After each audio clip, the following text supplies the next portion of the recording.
हमारी special health कार्यक्रम में हमारे साथ कई कॉलर्स भी जुड़ रहे हैं। हेलो, नमस्कार सर। नमस्कार जी। सर मेरा नाम फरहीन है, मैं जयपुर से बात कर रही हूँ जी।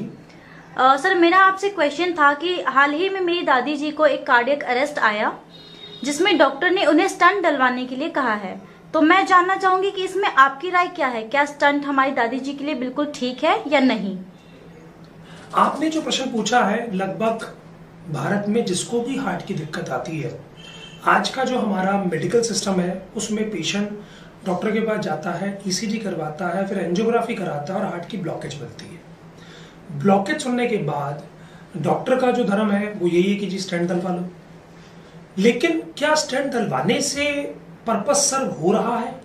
अगर हो रहा होता तो 18 स्टेंट डलने के बाद राजू श्रीवास्तव जी की मृत्यु नहीं होती। यानी अगर स्टेंट ही इसका सही इलाज होता। अगर मैं बात करूं तो ऐसे बहुत सारे मरीज हैं जो स्टेंट डलने के बाद भी आज हमारे बीच नहीं है। वो क्यों? अब बहुत से लोग कहेंगे सर वो तो मिनिमल है, वो कॉम्प्लिकेशन किसी के साथ भी हो सकती है। लेकिन क्या स्टेंट के अलावा भी ऑप्शन है, जैसा आपने फरीन जी भी पूछा?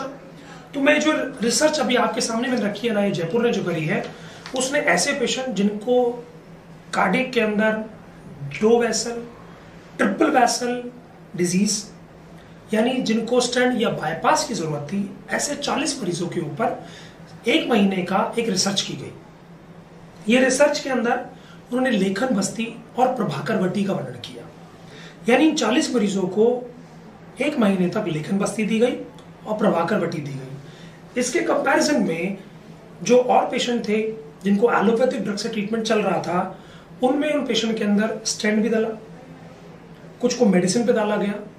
तो ये जो ग्रुप्स बनाए गए, अलग अलग ग्रुप्स बनाए गए, इसमें कंपैरिजन क्या निकल के आया? जिन लोगों को प्रभाकर वटी और लेखन बस्ती का प्रयोग किया गया था, उन पेशेंट के अंदर जब 1 महीने बाद रिपीट एंजियोग्राफी चेंजेस देखे गए तो it was more than 50% recovered. Number 1, symptomatically यानी लक्षणों के बाद बोले कि जिनको स्टेंट पड़ चुका था उन मरीज में अभी भी शरीर में थकावट रहना, हार्ट की वीकनेस होना, शरीर में क्षमता ना आना और चलते वक्त अभी भी थोड़ी बहुत सांस फूल रही थी।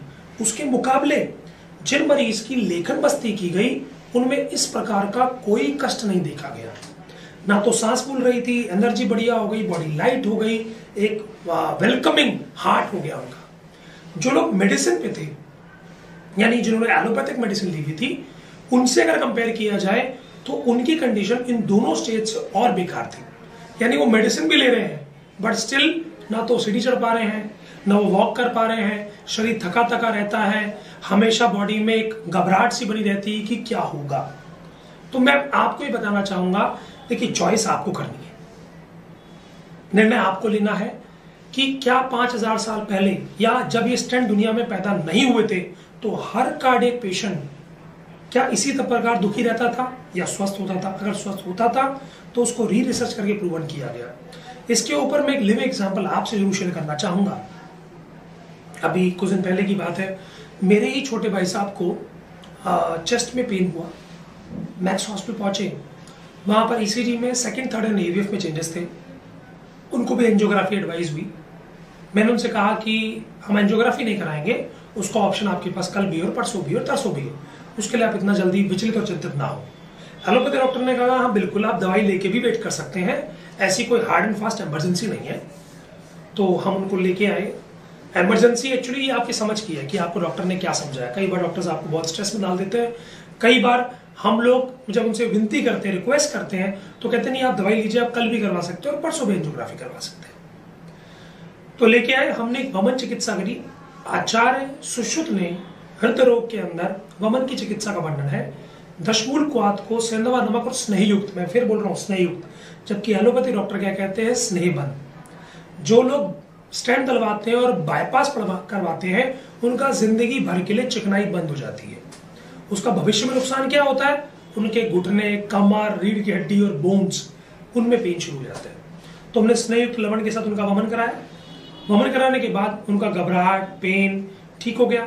थोड़ा इंटेस्टाइन इन्फेक्शन था, उसके लिए उनको दवाई चली, he recovered very well, he is absolutely fit and fine. ऐसा कई हंड्रेड्स ऑफ पेशेंट्स में हमने किया। आज पेशेंट स्वस्थ हैं, आनंद में जीवन जी रहे हैं।